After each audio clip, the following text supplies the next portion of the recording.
বৈষম্য বিরোধী ছাত্র আন্দোলনের যে সকল কর্মসূচি হয়েছে আমি শুরু থেকে তাদের পাশে থেকেছি। আমার বাবা মা আমাকে এ বিষয়ে সর্বাত্মক সহযোগিতা করেছে, এজন্য আমি তাদের প্রতি অত্যন্ত কৃতজ্ঞ।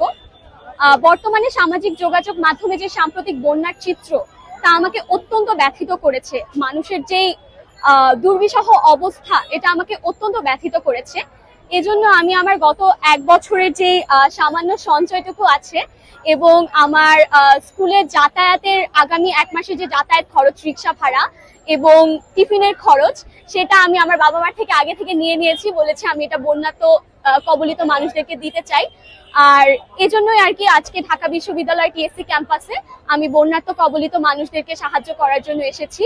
আমার মনে হয় যে যার অবস্থান থেকে সামর্থ্য অনুযায়ী এগিয়ে আসা উচিত। যারা যারা যতটুকু পারে ততটুকুই দান করুন, তাহলে হয়তো আমরা এই বন্যাকে প্রতিহত করতে পারবো। আসলে মানুষের যে দুর্বিষহ অবস্থা সেটা দেখে আমি আর বসে থাকতে পারিনি। আমার মনে হয়েছে যে আমার থেকে বেশি তাদের এই অর্থটা বেশি প্রয়োজন, এজন্য আমি তাদেরকে দেওয়ার সিদ্ধান্ত নিয়েছি।